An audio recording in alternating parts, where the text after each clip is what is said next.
et bienvenue à tous dans cette vidéo qui va parler des remèdes de secours naturels. En effet, les bobos du quotidien, on y est tous confrontés un jour ou l'autre et de pouvoir constituer sa trousse de remèdes naturels, ça peut toujours être utile plutôt que de courir à savoir qu'est-ce que je peux mettre à ce moment-là, qu'est-ce que je vais avoir sous la main. Donc aujourd'hui, je vous propose de vous présenter certains produits qui sont assez polyvalents, qui sont assez généraux certes, mais qui vont pouvoir, pourquoi pas, faire partie de votre trousse de secours naturel. Comme je vous disais, ce sont des remèdes généraux, donc bien sûr, il faut être sûr et vous devez vérifier qu'ils sont adaptables avec votre état de santé. Qu'ils soient adaptables aussi si vous prenez des médicaments, il faut faire attention aux interactions médicamenteuses pour certains. Et puis bien sûr, si vous avez un doute sur votre santé ou sur votre bobo, n'hésitez pas à consulter votre médecin. Tout d'abord, on va commencer par le charbon activé. Le charbon, c'est un antipoison par excellence parce qu'il a un super pouvoir, c'est qu'il est ultra absorbant. Le charbon, il va venir absorber les agents pathogènes, il va venir absorber les poisons, il va venir absorber les résidus médicamenteux et les virus, et il va pouvoir les faire traverser notre organisme, les évacuer, sans qu'ils aient d'autres effets délétères sur nous. Alors, on va l'utiliser pourquoi? On va l'utiliser en cas d'intoxication alimentaire, en cas de gastro-entérite, en cas de tourista aussi, ça peut être efficace.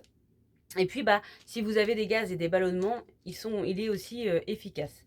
Petite précaution à prendre, comme je vous disais, le charbon activé absorbe les résidus médicamenteux, donc il absorbe l'effet des médicaments. Donc, si vous prenez un traitement, il faut toujours respecter, c'est écrit dessus, un minimum de 2 heures entre la prise du charbon et la prise de votre traitement. Attention pour vous, mesdames, la pilule contraceptive est considérée comme un médicament parce que j'ai déjà eu le cas.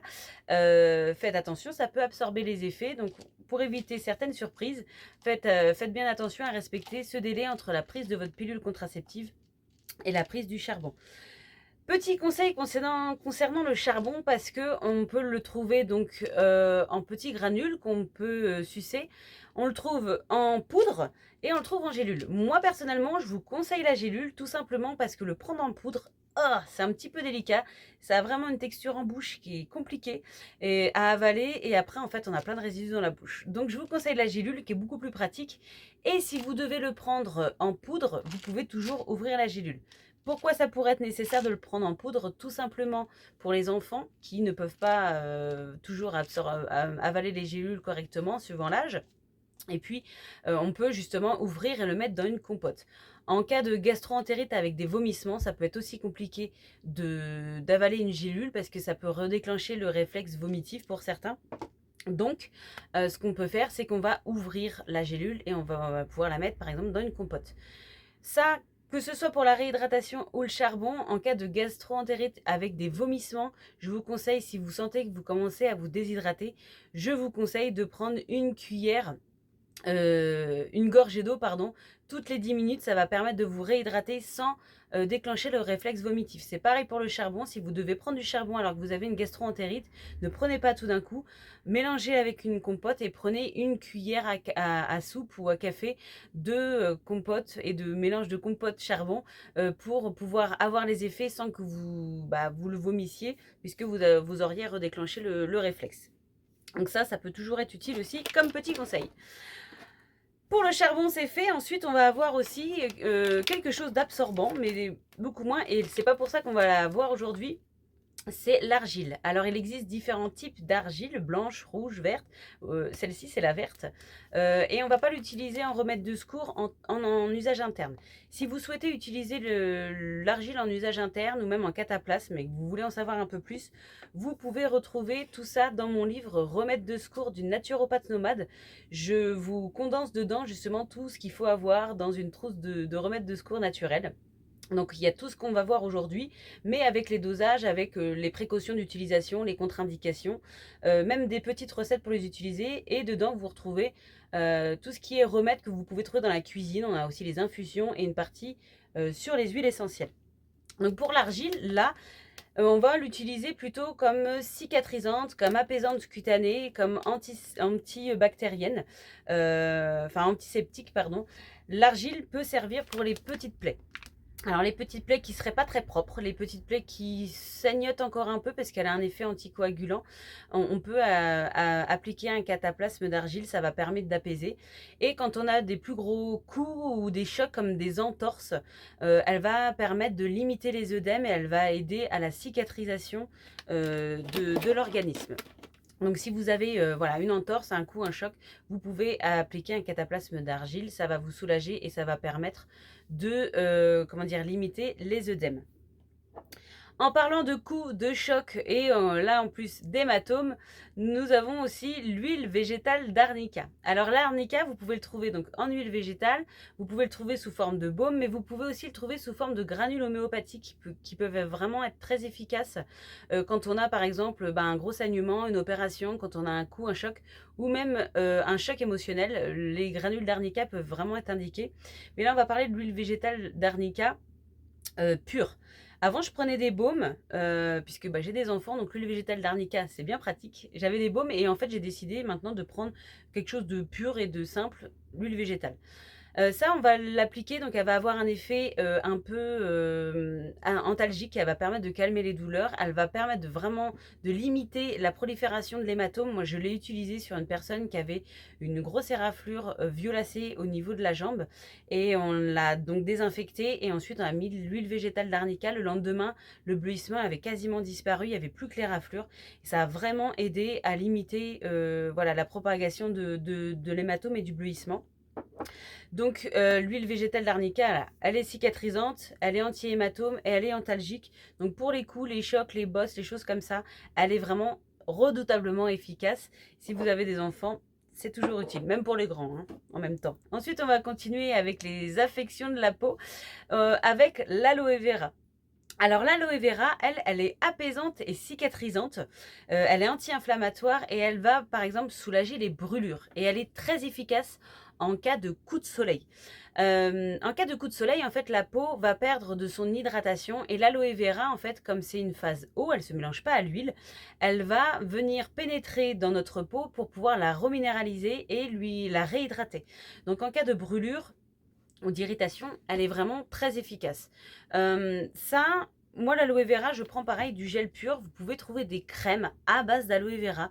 Moi j'aime pas trop, j'aime toujours utiliser quelque chose le plus pur possible. Donc là c'est du 98% en petit flacon pompe comme ça, c'est très, très pratique. Mais 98%, pourquoi? Parce qu'il y a des conservateurs aussi dans l'aloe vera, on est un petit peu obligé, sinon elle tient pas très bien.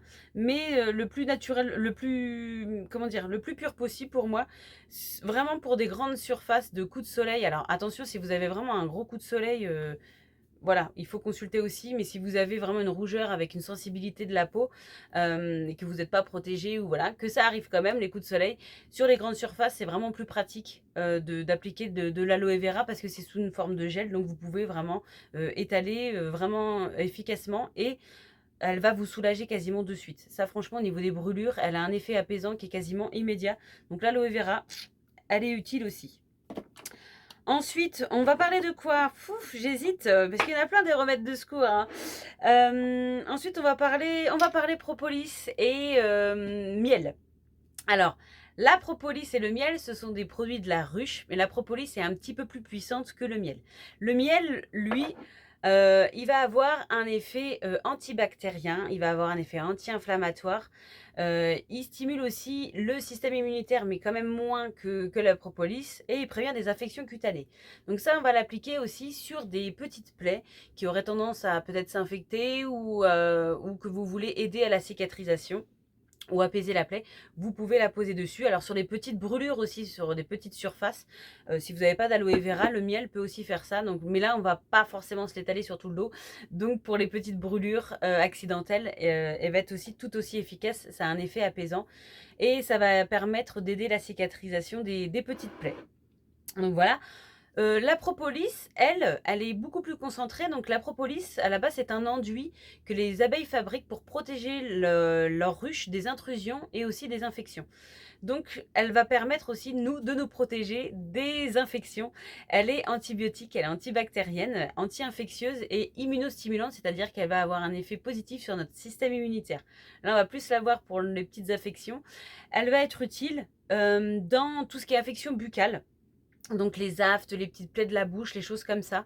Et aussi au niveau ORL, quand on commence à avoir des dérangements au niveau de la gorge, des picotements ou des tensions, au niveau des amygdales, des choses comme ça, on peut utiliser le propolis. Alors bien sûr, le miel et la propolis, si vous êtes allergique aux produits de la ruche, on évite. Et attention aux enfants de moins de 1 an pour le risque de botulisme, parce que les enfants de moins de 1 an n'ont pas encore un système immunitaire complètement formé.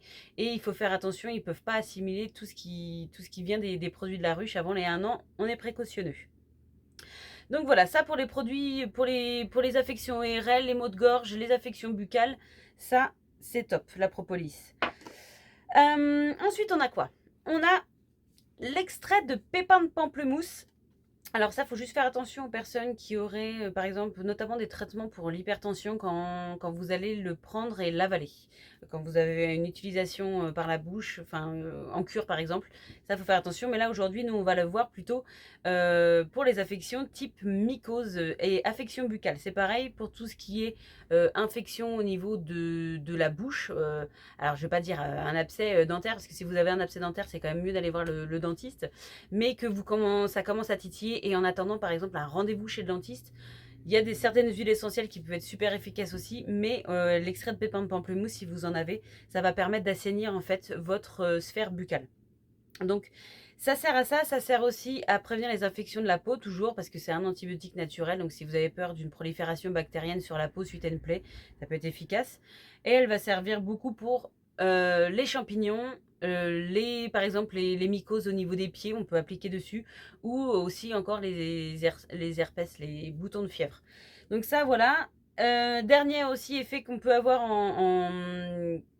en remède de secours, toutes les personnes qui sont atteintes de tourista ou qui voudraient nettoyer correctement leurs légumes ou rendre leur eau un petit peu moins, comment dire, sujet à attraper la tourista.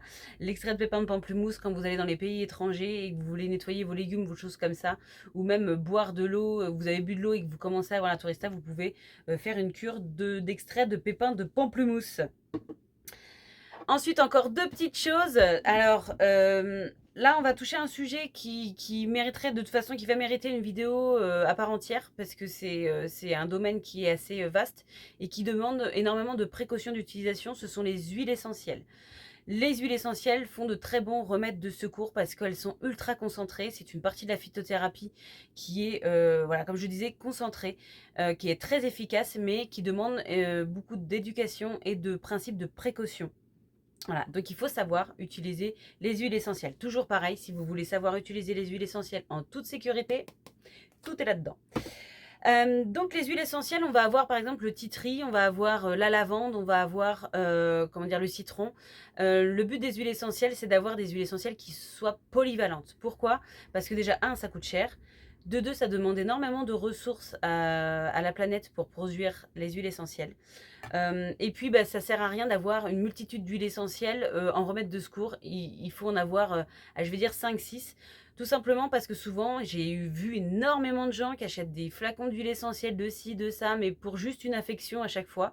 Alors qu'il y en a qui sont énormément, qui sont polyvalentes, qui servent à plein de choses à la fois. Ça évite qu'elles dorment dans votre placard. Parce qu'en fait, on achète plein de trucs, mais ça, c'est pour les huiles essentielles comme les remèdes.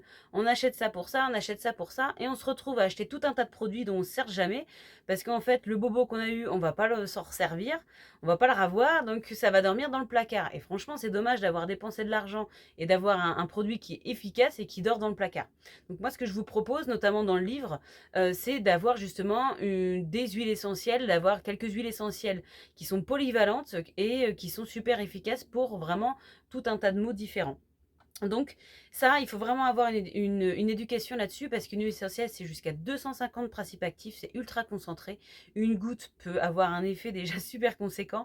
Et c'est vrai que les gens, bah, c'est un petit flacon, une goutte, ça fait pas grand-chose.